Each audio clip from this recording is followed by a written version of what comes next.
வாசிக்க கேட்கிறேன். சங்கீதம் 29ஆம் அதிகாரம் 11ஆம் வசனத்தை சத்தமாய் வாசிக்க கேட்கிறேன். சங்கீதம் 29ஆம் அதிகாரம் 11ஆம் வசனம். கர்த்தர் தமது ஜனத்திற்கு பலன் கொடுப்பார். காலையிலே ஒரு ஜெப கூட்டத்துல பிள்ளைகள் வீடுகளிலே ஜெபிக்கிற நேரத்தில் கர்த்தர் கொடுத்த வார்த்தை தான் அருமையான பிள்ளைகளுக்கு இன்றைக்கு தேவையானது. முதலில் பலன், அடுத்தது கர்த்தர் அவர்களுக்கு சமாதானம் அருளி, மூன்றாவது கர்த்தர் அவர்களுக்கு ஆசீர்வாதம் அருள்வார். என் அன்பு தேவ பிள்ளைகளே, தாயாரை இழந்து நான் பலவீனப்பட்டு வந்திருக்கிறேன் என்றால் முதலாவது கர்த்தர் உனக்கு பலனை கொடுக்க உன்னை இங்கே அழைத்து வந்திருக்கிறார். நீ பலவீனன் அல்ல. வேதம் சொல்லுகிறது, பலவீனன் எவனும் தன்னை பலவான் என்று சொல்லுவானாக.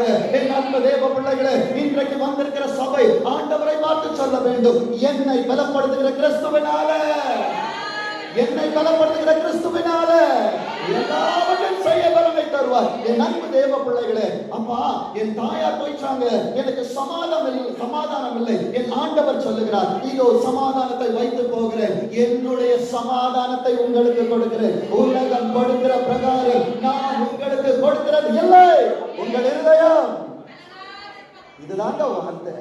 கலங்கி போய் வந்திருக்கிறதான தேவ பிள்ளைகளுக்கு அதன் காலத்துல நேர்த்தியாய் தருகிறவர் என் ஆண்டவர். என் அன்பு தேவ பிள்ளைகளே, வேதம் அழகாய் சொல்லுகிறது. எசாயா 54ஆம் அதிகாரம் 10ஆம் வசனம் சொல்லுகிறது, மலைகள் விலகினாலும் பர்வதங்கள் நிலைபெயர்ந்தாலும் என் கிருபை, என் கிருபை. இந்த கிருபை என்ன தெரியுமா? ஒவ்வொரு நாளும் மூச்சு விடுறோமே, என் ஆண்டவர் இடத்திலிருந்து விடப்படுகிற காற்று என்னை சந்திக்க வரணும். அது சந்திக்க வரவில்லை என்றால் நான் அந்த ஆண்டவரை சந்திக்க போயிருவேன். என் அன்பு தேவ பிள்ளைகளே, மலைகள் விலகினது, தாய் தகப்பன் என்னை விட்டு கடந்து போனாலும் வேதம் அழகாய் சொல்லுகிறது, என் தகப்பனும் தாயும் என்னை கைவிட்டாலும். ஒருத்தங்க போயிட்டாங்க, ஆண்டவரே என் கூட இருப்பாங்க இன்னும் இல்ல. ஆனால் ஆண்டவர் சொல்லுகிறார், உன்னை கைவிடாத தேவனார், உன் கண்ணீருக்கு பதிலை தருகிற தேவனார் என் ஆண்டவர் இங்கே இருக்கிறார். எடுத்த ஒருவர் வாசிங்க, ஆதியாகமம் 24ஆம் அதிகாரம், ஆதியாகமம் 24ஆம் அதிகாரம் 67ஆம் வசனத்தின் கடைசி பகுதியை வாசிங்க பார்ப்போம். ஈசாக்கு தன் தாய்க்காக கொண்டிருந்த துக்கம் என்ன பண்ணணுமா? துக்கம் நீங்க வேண்டும். என் அன்பு தேவ பிள்ளைகளை, இன்னும் அதை விடுத்து நான் தொங்கிக் கொண்டிருப்பேன் என்றால் என் அன்பு தேவ பிள்ளையை சந்தோஷத்தை பார்க்க முடியாது. வேதத்தில் எங்கே பார்த்தாலும் என் ஆண்டவர் எனக்காய் வைத்திருக்க வார்த்தை எப்பொழுதும் சந்தோஷமாயிருங்கள் என்று மறுபடியும் உங்களுக்கு சொல்லுகிறேன். துக்கத்தோடு இருந்தனா ஆசீர்வாதத்தை பார்க்க முடியாது. அன்னால் துக்க முகமாய் இருந்தால், துக்க முகமாய் இருக்கிற வரைக்கும் சாமுவேலை அவள் பார்க்க முடியவில்லை. என்றைக்கு கர்த்தருடைய சமூகத்துல அவள் தன் இருதயத்தை ஊற்றினாலோ, உள்ளே வந்த அன்னாளுக்கு தெரிந்தது, 10 வருடங்களுக்கு எனக்கு பிள்ளை இல்லாமல் இல்லை, உள்ளே ஆண்டவருக்கும் பிள்ளைகள் இல்லை. அவள் பொருத்தனை பண்ணாள். என்ன பொருத்தனை?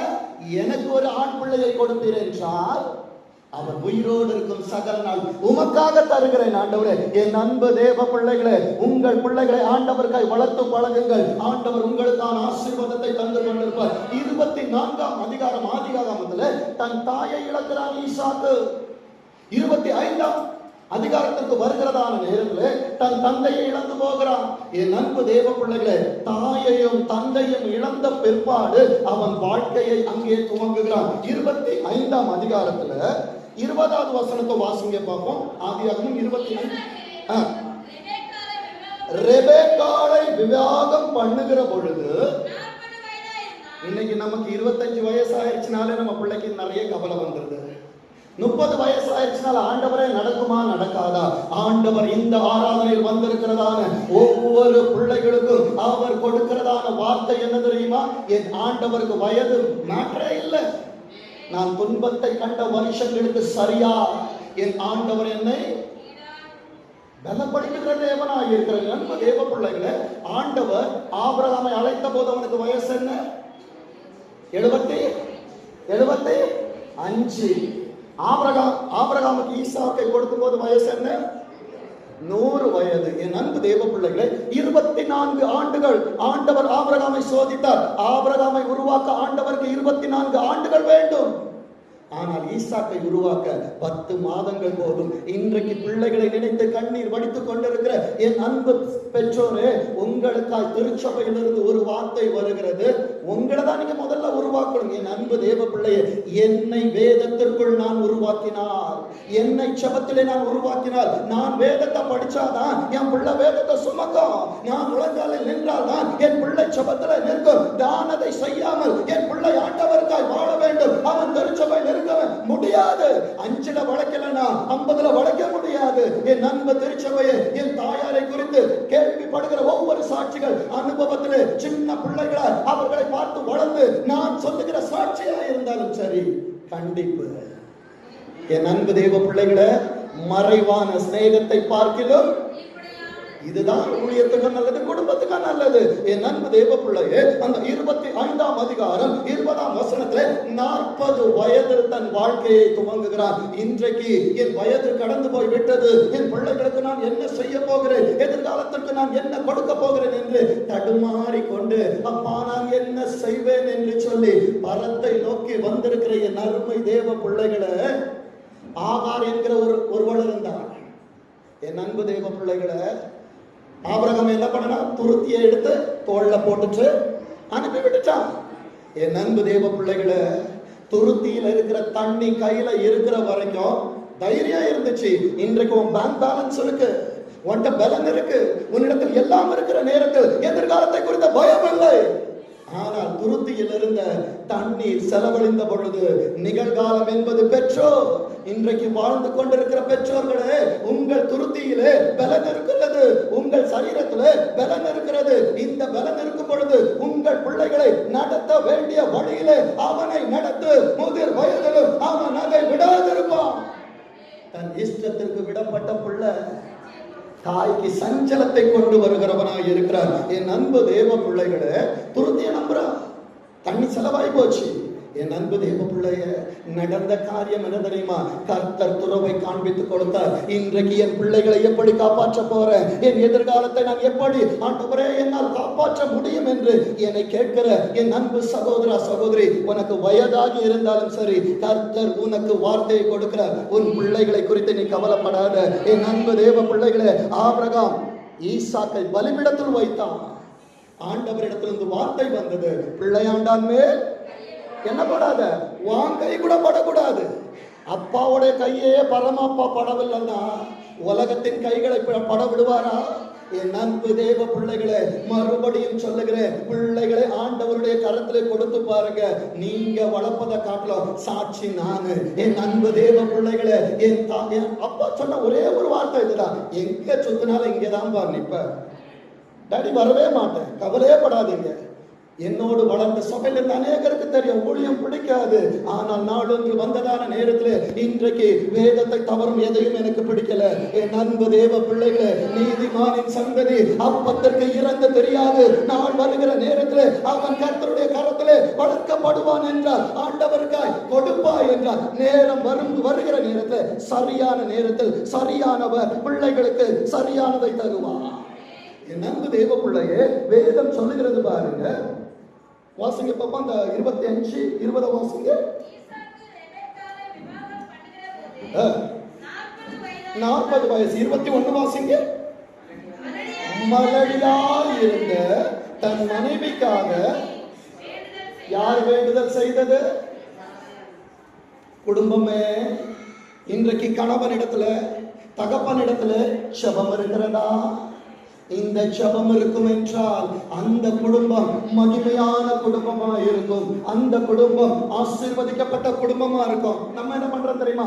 வேலையிலிருந்து வருவோம், ரொம்ப டென்ஷனா வரேன், டிவியை போடுறேன், என் எதிர்காலம் என் கூட டிவியில உட்கார்ந்து படிக்கல. என் அன்பு தேவ பிள்ளைய, மார்க் 9 பிள்ளைய போட்டு துவைக்கிறோம். முதலாவது உருவாக்கப்பட வேண்டியது ஈசாக்கு அல்ல, உருவாக்கப்பட வேண்டியது ஆபிரகாம். ஆபிரகாம் சரியா இருப்பான் என்றால் பிள்ளைகள் சரியா இருக்கும். என் அன்பு தேவ பிள்ளைகளை, ஆபிரகாமின் வாழ்க்கை டிராக் மாறிச்சு. சாராயின் பேச்சை கேட்டுட்டு ஆகார் இடத்தில் ஆபிரகாம் பிரவேசிக்கிற நேரத்தில் ஆண்டவர் அவரிடத்தில் பேசல. 85 வயதில் வந்த ஆண்டவர் அவனை 99 வயதில் சந்திக்க வருகிறார். 99 வயதில் வந்த ஆண்டவர் அவனை பார்த்து சொன்னார், நீ எனக்கு முன்பாக நடந்து உத்தமனாய். எப்போ? 99 வயசுல.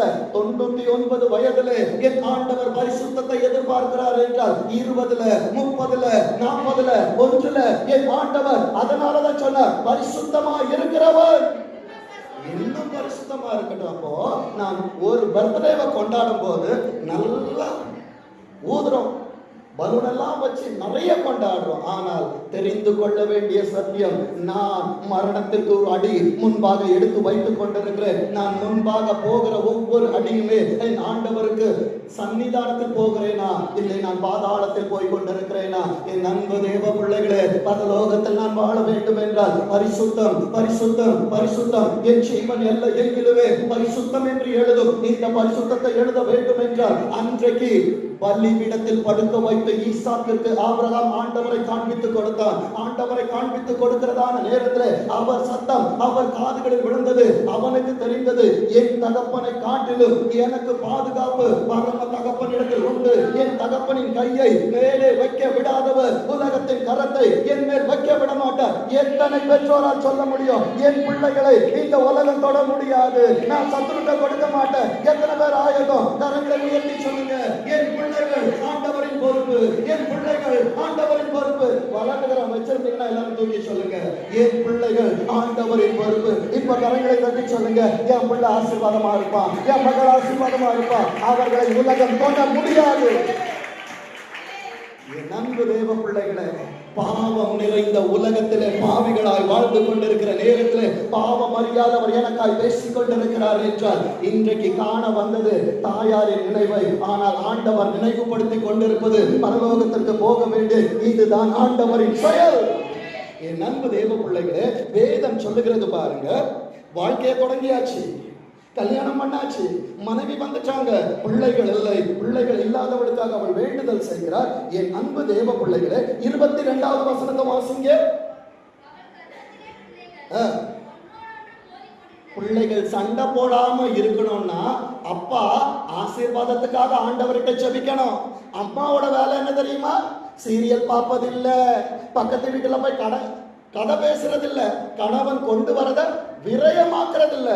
நீதிமொழிகள் 14:1 சொல்லுது, புத்தி உள்ள ஸ்திரீ புத்தி இல்லாதவளோ பக்கத்துக்கு கடன் வாங்க வேண்டாம், தான் கையாலே பிள்ளை ஏற்றிச்சிடுவா. வேதம் அங்கே சொல்லுகிற காரியத்தை பாருங்க.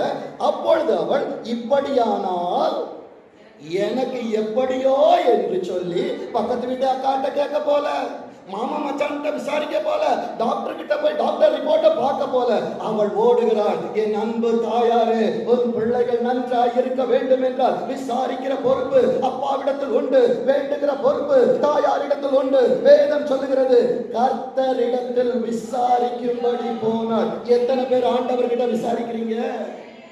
என் பிள்ளைக்கு வேலை வேணும்னு கேட்கிறீங்க, என் பிள்ளை நல்லவனா இருக்கணும் ஆண்டவரே, என்னை போல அவன் பாடில்லாதவனா ஆண்டவருக்காய் வாழ். எத்தனை பேர் கேட்டிருக்கோம்? போய் சொல்லக்கூடாது. இதுவரைக்கும் கேட்கல, இதுவரை கேளாமல் இருப்பீர்கள் என்றால் இன்றைக்கு நான் சொல்லுகிறேன், என் அன்பு தேவ பிள்ளைகளே, உங்கள் பிள்ளைகளுக்காய் ஆண்டவர் சொன்னார், உங்களுக்காய் உங்கள் பிள்ளைகளுக்காய் அழுங்கள் என்று. ஏதோ காரியத்துக்கு அழறோம், ஏதோ நடிகர் செத்து போயிட்டு அழறோம், டிவி சீரியல்ல யாரோ மாண்டு போனாலும் பிள்ளைகளுக்காக என்னைக்காவது ஒரு சொட்டு கண்ணீர் விட்டுருக்கீங்களா? உங்க கண்ணீரை கர்த்தர் துருத்தியில் வைத்திருப்பார். என் அன்பு தேவ பிள்ளையை வேதத்திலிருந்தே காண்பித்து கொடுக்கிற அதே ஆதியாகமம் 26ஆம் அதிகாரத்துல பாருங்க, மனைவி வந்தாச்சு, பிள்ளைகள் வந்தாச்சு, பிள்ளைகள் வருகிறதான நேரத்துல பிரச்சனைகள் வருகிறது. 1வது வசனத்தை வாசிங்க பார்ப்போம். உண்டான பஞ்சத்தை அல்லாமல் அம்மாச்சி வாழ்ந்துட்டு போயாச்சு. அடுத்தது பிள்ளைகள், மகள்கள் இருக்கிறார்கள், மகன் இருக்கிறார், அவர்கள் காலங்களில் இருந்த பஞ்சத்தை அல்லாமல் ஒரு பஞ்சம் வருது. அப்போ ஈசாக்கு பயப்படல. ஏன் தெரியுமா? அப்பா என்ன பண்ணினார்னு அவனுக்கு தெரியும். வேதம் சொல்லுகிறது பாருங்க, பஞ்சத்தை அல்லாமல் பின்னும் ஒரு பஞ்சம் தேசத்திலே உண்டாயிற்று.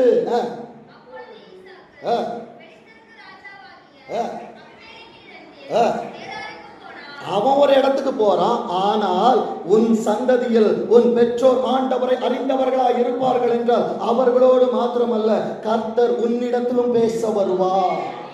இன்றைக்கு அம்மாச்சி போயிட்டாங்கன்னு சொல்றீங்க, நான் இப்படி சொல்லுகிறேன், அவர்கள் போனாலும் உங்களுக்காக ஒரு தேற்றரவாளனை ஆண்டவர் அனுப்பி கொண்டிருக்கிறார். அங்கே வேதம் சொல்லுகிற காரியத்தை பாருங்க. 2வது வசனத்தை வாசிங்க. ஏசப்பா என்ன சொல்றாங்க தெரியுமா? எகிப்து என்பது உலகம். இன்னைக்கு பிள்ளைகளை உலகத்துக்கு வளர்த்தா அது உலகத்தை தேடி போவோம். திருச்சபைக்குள்ள வளர்த்தா, வேதத்துல வளர்த்தா, ஜெபத்துல வளர்த்தா, என் பிள்ளை ஐடிக்கு போனாலும் சரி, ஸ்பேஸுக்கு போனாலும் சரி, எங்க போனாலும் சரி, முதுமையில உன் பிள்ளை ஒண்ணு வச்சு தாங்குவான். முதியோர் இல்லத்துக்கு நீங்க போக மாட்டீங்க. ஏன் முதியோர் இல்லம் தெரியுமா? தேவனுடைய இல்லத்திற்கு பிள்ளைகளை கொண்டு வராதபடியினாலே என் முதுமையிலே நான் முதியோர் இல்லத்துல இருக்கிறேன். என் அன்பு தேவ பிள்ளைகளே, கர்த்தரால் நாட்டப்பட்டவனாய் இருப்பாய் என்றால், என் அன்பு தேவ பிள்ளைகளே, உன் பிள்ளைகள் மரண பரியந்தம் உன்னை எப்படி ஈசாக்கு ஆபிரகாமை சாராயை தாங்கினார்களோ உன்னை தாங்குவார்கள். என் அன்பு தேவ பிள்ளையே, வேதம் சொல்லுகிறது பாருங்க, இந்த தேசத்தில் வாசம் பண்ணு. 3வது வசனம் வாசிங்க. இந்த தேசம் என்றால் என்ன தெரியுமா? தேசம் என்பது சபையை குறிக்கும், தேசம் என்பது குடும்பத்தை குறிக்கும், தேசம் என்பது தொழிலை குறிக்கும். ஆண்டவர் உன்னை எந்த பெற்றோருக்கு பிள்ளையாய் தந்தாரோ, எந்த கணவனுக்கு மனைவியாய் தந்தாரோ, எந்த மனைவிக்கு கணவனாய் தந்தாரோ அங்கே வாசம் பண்ணு. உலகத்தை தேடி போயிடாத. வேதம் சொல்லுகிறது, இந்த தேசத்தில் வாசம் பண்ணு, நான் உன்னோட. அப்ப அம்மாச்சி போயிட்டா, அம்மாச்சி தான் போயிருக்காங்க, ஆனால் ஆண்டவர் கீழே வந்திருக்கிறார். வேதம் சொல்லுகிறது, ஆபிரகாம் மரித்தான், ஆண்டவர் கீழே இறங்கி வந்தார். இன்றைக்கு நான் பரலோகத்திற்காக ஒரு விதையை கொடுத்தேன், பரலோகம் எனக்கா கீழே இறங்கி வந்திருக்கிறது. வேதம் சொல்லுகிறது பாருங்க, இந்த தேசத்தில் வாசம் பண்ணு, நான் உன்னோட கூட இருந்து உன்னை ஆசீர்வதிப்பேன், நான் உனக்கும்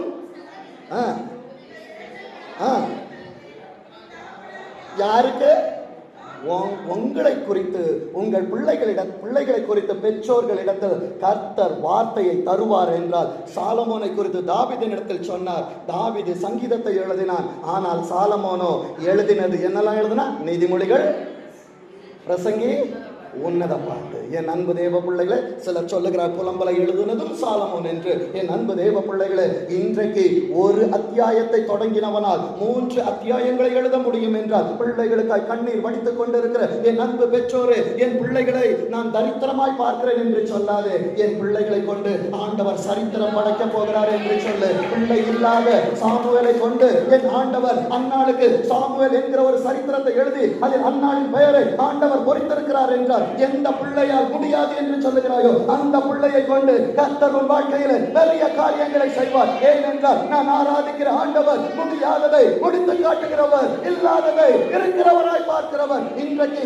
உன்னிடத்தில் இல்லாத பலன், உன்னிடத்தில் இல்லாத சமாதானம், உன்னிடத்தில் இல்லாத ஆசீர்வாதம் இந்த ஆராதனையிலே கர்த்தர் உனக்கு பரிபூரணமாய் தந்து கொண்டிருக்கிறார். வேதம் அங்கே சொல்லுகிறது பாருங்க. 4வது வசனத்தை வாசிங்க. இன்றைக்கு எத்தனை பெற்றோர் ஆண்டவருடைய சொல்லுக்கு கீழ்ப்படிய போறீங்க? ஏசப்பாவோட சாட்சி இப்படிதாங்க இருக்கணும்.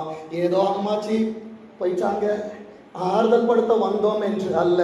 நாளைக்கு எனக்காக இப்படி ஒரு கூட்டம் நடந்தாலும் அங்கே என்னை குறித்து சொல்லுகிற சாட்சி வாழ்ந்தால் இப்படி ஒரு வாழ்க்கை வாழ வேண்டும், கோதுமை மணியா இருக்க வேண்டும், அதிலிருந்து முளை தழும்புகிற முளைகள் உலகத்தை கலங்கணும். எத்தனை பேர் ஆண்டவருக்கு கீழ்ப்படிய போறீங்க? சத்தம் வரல. என் அன்பு தேவ பிள்ளைய, வேதம் சொல்லுகிறது பாருங்க, ஆபிரகாம் என் சொல்லுக்கு கீழ்ப்படிந்து என் விதிகள். ஏசப்பா ஒரு ட்ராக் கொடுப்பாங்க, ஓய்வு நாளை ஆசரிப்பாயாக. எத்தனை பேரு யோசுவாவின் அனுபவத்துல நானும் என் வீட்டாருமோ என்றால் கர்த்தரை சேவிப்போம் என்று சத்தியமாம் திருச்சபையில இருக்கிறீங்க. உங்களை நீங்களே சுய பரிசோதனை பண்ணுங்க. அப்பா அம்மா சர்ச்சுக்கு வந்துருவாங்க, பிள்ளைக்கு ஸ்பெஷல் கிளாஸ், நீட் எழுதுறாரு, அவருக்கு கோச்சிங் கிளாஸ். நாளைக்கு உனக்கு இருக்கிறது முதியோர் இல்லம். இன்றைக்கு பிள்ளைகளுக்காய் கண்ணீர் வடிக்காமல் உட்கார்ந்திருக்கிற என் அன்பு பெற்றோரே, பிள்ளைகளை வளர்க்க வேண்டும். இன்னும் காலங்கள் இருக்குது. 40 வயதில் வாழ்க்கையை துவங்குகிறதான ஈசாக்கின் வாழ்வில் நடந்த காரியங்கள் என்ன தெரியுமா? வேதம் சொல்லுகிறது பாருங்க, என் விதிகளையும் என் கற்பனைகளையும் என் நியமங்களையும் என் பிரமாணங்களையும் கை கொண்டபடி ஆபிரகாம் கை கொண்டார். ஆண்டவர் ஈசாக்கோடு பேசினார். இன்றைக்கு நான் கை கொள்ளுகிறேன். ஆண்டவர் உங்களுக்கு ஒரு தீர்க்க தரிசனத்தை கொடுக்கிறார். எடுத்தவர்கள் வாசிங்க. ஏசாயா 51 அதிகாரம் 21வது வசனத்தை வாசிங்க பாப்போம். ஏசாயா 59 21 வாசிங்க. 59 21. யார் மேல இருக்கிற ஆவி? அப்போ அம்மாச்சி போயிச்சாங்க, அவங்க மேல ஒரு ஆவி இருந்தது. தேவ ஆவியானவர், பரிசுத்த ஆவியானவர். வேதம் சொல்லுகிறது, உன்மேல் இருக்கிற என் ஆவியையும் நான் உன் வாயில் அவருடைய. அம்மாச்சி வாயில என்ன இருந்தது? எல்லாம் மகள்கள் கிட்ட மகன் கிட்ட கேட்டா அம்மாச்சி எங்களை கண்டிப்பாங்க, ஏசப்பாவை குறிச்சு சொல்லுவாங்க. பேரங்க கிட்ட கேட்டா சொல்லுவாங்க, பேத்தி கிட்ட கேட்டா சொல்லுவாங்க. அப்போ அவர்கள் வாயில் அவருடைய வார்த்தைகள் இப்ப எங்க இருக்கு?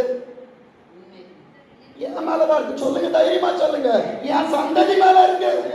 வேதம் சொல்லுகிறது, நான் உன் வாயில் அருளிய என் வார்த்தைகளும் இது முதல் இன்றிலிருந்து உன் வாயிலிருந்தும் உன் சந்ததியின் வாயிலிருந்தும் உன் சந்ததியின் சந்ததியினுடைய வாயிலிருந்தும் நீங்குவதில்லை என்று உனக்கு முன்பாக இருக்கிற மனிதன் சொல்லவில்லை. இதை இந்த உலகத்தை படைப்பதற்கு முன்பாக இருக்கிற என் ஆண்டவர் சொல்லிக் கொண்டிருக்கிறார். அவருக்கு பொய் சொல்ல தெரியாது, அவருக்கு தோற்க தெரியாது. நான் சொல்லியும் செய்யாதிருப்பேனோ என்று சொன்னவர் வந்திருக்கிற குடும்பத்துக்கு கர்த்தர் கொடுக்கிற வார்த்தை, நான் உன்னை ஏந்துவேன், உன்னை சுமப்பேன், உன்னை தப்புவிப்பேன், 4 வயது வரைக்கும் நான் அப்படி உன்னை செய்து கொண்டு வருவேன். நண்பு தேவ பிள்ளைகளை, வேதம் சொல்லுகிறது பாருங்க. இங்க பஞ்சம் வருது, வாழ்க்கையில போராட்டம் வரும், வேதத்தை தூக்கினா பிரச்சனை வரும், ஜெபிச்சா பிரச்சனை வரும், சொந்தக்காரன் பேசாம போவான். வெற்று ஆண்டவருக்கு எதையும் இழக்க ஆயத்தம். ஆண்டவர் அது அப்பாவா இருக்கட்டும், அம்மாவா இருக்கட்டும், பிள்ளையா இருக்கட்டும், யாரா வேணாலும் இருக்கட்டும், பரலோகத்தை இழந்து போவேன் என்றால் எனக்கு வைக்கப்பட்டிருக்கிறது காரிருளாம் பாதாளம். பாதாளம் எனக்கு வேண்டாம் என்றால் உலகம் எனக்கு வேண்டாம். வேதம் அங்கே சொல்லுகிற காரியத்தை பாருங்க. அந்த பஞ்ச காலத்திலே 12ஆம் வசனத்தை வாசிங்க. 26 12.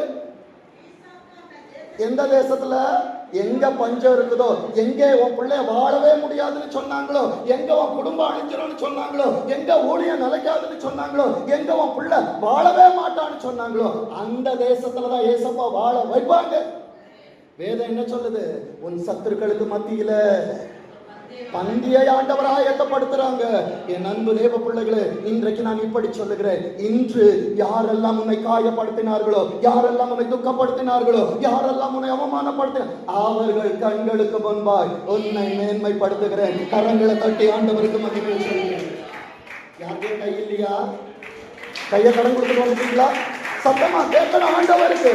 இந்த சத்தம் சொல்லப்படுகிற தீர்க்க தரிசனங்களை உன் வாழ்க்கை நிறைவேற்றி கொடுக்கும். நண்பு தேவ பிள்ளையே, வேதம் சொல்லுகிறது பாருங்க. கர்த்தர் அந்த ஈசாக்கு அந்த தேசத்தில் விதை விதைத்ததினால் யார் ஆசீர்வதிக்கணும்? என் மேனேஜர் ஆசீர்வதிக்க முடியாது, என் தகப்பன் ஆசீர்வதிக்க முடியாது.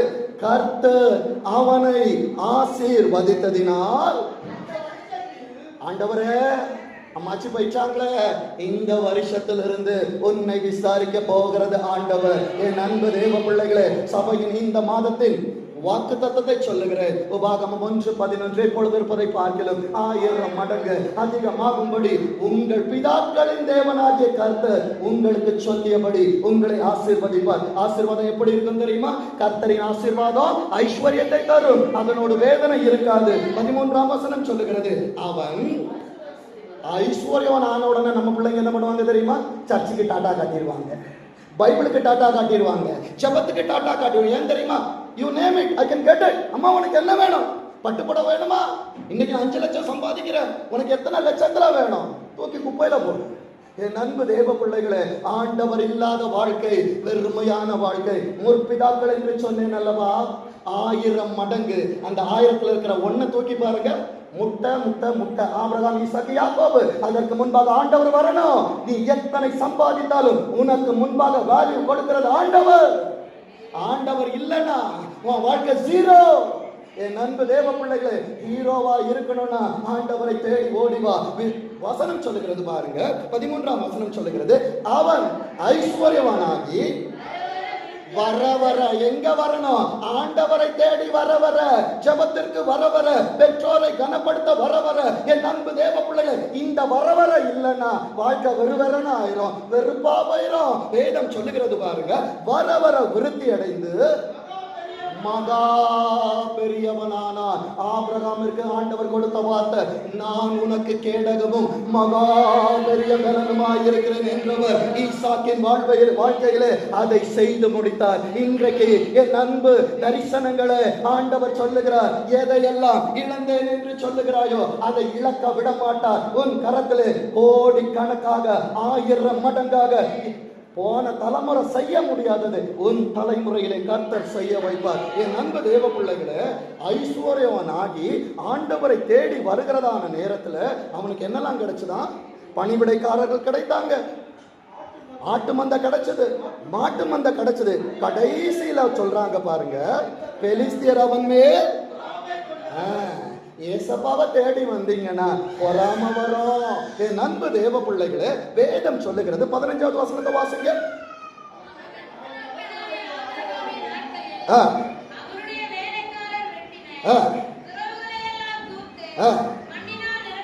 இதுல தெரிந்து கொள்ள வேண்டிய பெரிய சத்தியம் என்ன தெரியுமா? அம்மாச்சி ஜெபத்தால உங்களுக்காக அஸ்திபாரத்தை போட்டுட்டு போயிருக்கிறாங்க. இன்னைக்கு ஜெபிக்கிறதுக்கு ஆள் இல்ல. அந்த அஸ்திபாரத்தை தூற்று போட வேண்டும் என்று சொல்லி சத்ருவானவன் வருவான், அவன் தூர்த்து போடுவான். என் அன்பு தேவ பிள்ளைகளே, வேதம் சொல்லுகிறது 18வது வசனத்தை வாசிங்க.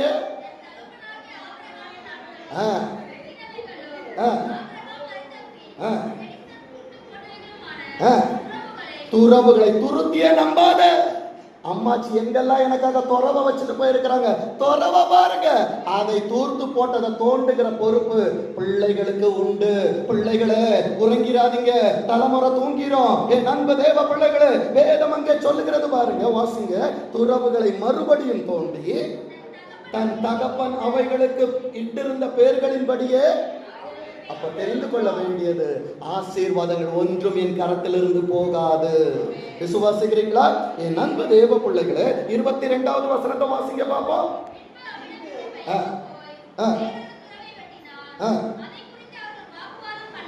இதற்கு முன்பாய் 2 துறவுகள் வெட்டப்படுகிறது. அந்த துறவுகள் வெட்டினது ஈசாக்கு அல்ல, வேலைக்காரர்கள். நீ ஜெபிக்கணும், நீ தான் ஜெபிக்கணும்.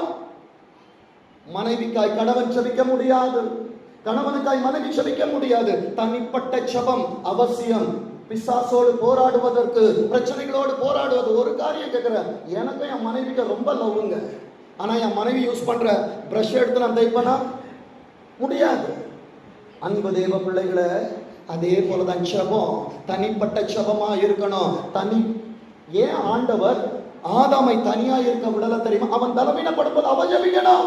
இன்றைக்கு கணவனும் மனைவியை நல்லா பெட்ஷீட்டை தூங்கிட்டு ஒரு குவில்ட்டு வாங்கி பிள்ளைகளுக்கும் கொடுத்துருக்கிற, நல்லா தூங்கு. ஆண்டவர் வானத்துல ஏடி வச்சு நிற்கிறாரு ஆசீர்வாதத்தை கொடுக்கிறதுக்கு. தேவதூதன் மேல இருந்து கீழே வரான், மேல போறான். ஆசீர்வாதம் கீழே வருது, மேல போகுது. வாங்குவதற்கு நான் இல்லை, நான் உறங்கி கொண்டிருக்கிறேன். என் அன்பு தேவ பிள்ளைகளே, இதுவரை ஆவிக்குரிய உறக்கத்தில் இருந்திருப்பீர்கள் என்றால் பிள்ளைகளுக்காக இன்று எழும்புங்க. பிள்ளைகளுக்காக எழும்பீங்கன்னா எதிர்காலம் உங்களை வணங்கி நிற்கும். வேதம் அங்கே சொல்லுகிறது பாருங்க, 22ஆம் வசனத்துல சொல்லுது, தன் கையினால் ஈசாக்கு ஒரு துறவை வெட்டினான், அவர்கள் அதை குறித்து வாக்குவாதம் பண்ணவில்லை. அப்பொழுது அவன் ஒரு வார்த்தை சொல்லுகிறான், நாம் தேசத்தில் பலுகும்படி. இதுதான் சபையோட தீர்க்க தரிசனம். 1000 மடங்கு ஆசீர்வாதம். மறுபடியும் ஆண்டவர் கன்ஃபார்ம் பண்ணிட்டே இருக்கிறாங்க.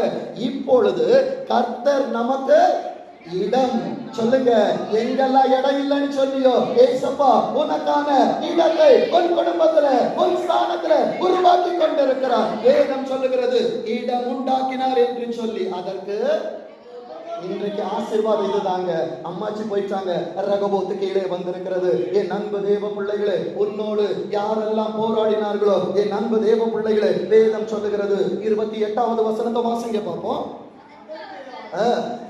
நிச்சயமாய் கர்த்தர் கர்த்தர் உன்னோடு இருக்கிறத பார்க்கணும்னா உன் வாழ்க்கையில பிரச்சனைய பார்க்கணும், உன் வாழ்க்கையில போராட்டத்தை பார்க்கணும், உன் வாழ்க்கையில தோல்விகளை பார்க்கணும். இதையெல்லாம் பார்த்து நீ ஜெயிக்கிற நேரத்துல உன் பிள்ளைகள் உன்னை பார்த்து வளருவார்கள். உன்னை பார்த்து வளருகிறதான நேரத்துல இன்றைக்கு என் தகப்பனை பார்த்தபடியினாலே ஜெபத்திற்கு குறைவில்லை, அவரை பார்த்து வளர்ந்தபடியினாலே வேதத்திற்கு பஞ்சம் இல்லை. என் அன்பு தேவ பிள்ளைகளே, இப்படி அவர்கள் என்னை வளர்த்தபடினால் உங்களுக்கு முன்பாக வார்த்தைகளால் பேசிக் கொண்டிருக்கிறேன். வேதம் அங்கே சொல்லுகிற காரியத்தை பாருங்க. அதற்கு அவர்கள் நிச்சயமாய் கர்த்தர் உம்மோடு கூட இருக்கிறார் என்று கண்டோம். ஆகையால் எங்களுக்கும் உமக்கும் ஒரு ஆணை உண்டாக இன்றைக்கு திருச்சபைக்குள் ஆண்டவருக்காய் நிற்பாய் என்றால் உலகம் உனக்கு முன்பாய் வந்து தாழ பணிந்து எங்களுக்காய் செபியுங்கள் என்று சொல்லும். என் அன்பு தேவ பிள்ளையே, வேதத்திற்கு முன்பாய் தலை குனிந்தால் உலகத்திற்கு முன்பாய் தலை குனிய மாட்டாய். உலகத்திலே தலை நிமிர வேண்டும் என்றால் என் அன்பு தேவ பிள்ளையே, உலகம் உன்னை தலை குனிவுக்கு கொண்டு வந்துடும்.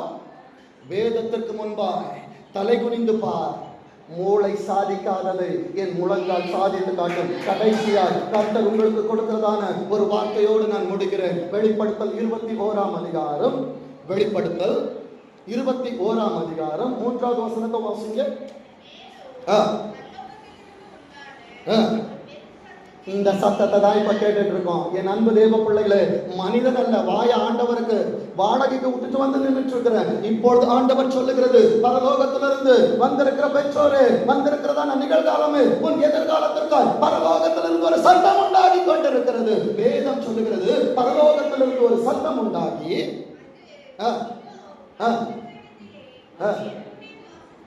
யார்கிட்ட தேவனுடைய வாசஸ்தலம் இருக்குது? நீங்களே அந்த ஆலயம் என்று சொன்னாரே. இந்த ஆலயத்துல பாவத்தை அனுமதிக்காதீங்க, சிகரெட் அனுமதிக்காதீங்க, புகையை அனுமதிக்காதீங்க, தேவனுக்கு பிரியமில்லாத காரியத்தை அனுமதிக்காதீங்க. ஏன் ஆண்டவருடைய வாசஸ்தலம் இருக்காது. ஆண்டவருடைய வாசஸ்தலம் இல்லைன்னா பிசாசு உள்ள வந்துருவான். பிசாசு உள்ள வந்துட்டானா என் அன்பு தேவ பிள்ளைகளே, நிலைமை பரிதாபம். வேதம் சொல்லுகிறது, மனிதனிடத்தில் தேவனுடைய வாசஸ்தலம் இருக்கிறது. யாருக்கிட்ட ஆண்டவர் வாசமா இருக்கிறாங்க? என்கிட்ட ஆண்டவர் இருக்கிறாங்க. ஆண்டவர் என்னோடு இருப்பார் என்றால் 4ஆம் வசனம் சொல்லுகிறது, வாசிங்க. அவர்களுடைய வாழ்க்கையில சத்ரு களைகளை விதைத்து பிள்ளைகளால, குடும்பத்தால, கடன் பாரத்தால, பலவீனத்தால, பிரச்சனைகளோடு உட்கார்ந்து வார்த்தைகளை கேட்டுக் கொண்டிருக்கிற என் அன்பு சகோதரா சகோதரி, என் ஆண்டவரை உனக்குள்ளாய் உண்மையாய் நீ வைத்திருப்பாய் என்றால் இந்த நிமிடத்திலிருந்து கர்த்தர் உன் கண்ணீர் யாவையும் துடைப்பார். என் அன்பு தேவ பிள்ளைகளே, ஆண்டவர் உன் துக்கத்தை மாற்றி போடுவார் என்றால் என் அன்பு தேவ பிள்ளை, கர்த்தரே உனக்கு நித்திய வெளிச்சமாய் இருப்பார். உன் துக்க நாட்கள் முடிந்து போ. கர்த்தர் தாமே வார்த்தை ஆசீர்வதிப்பாராக. ஆமென்.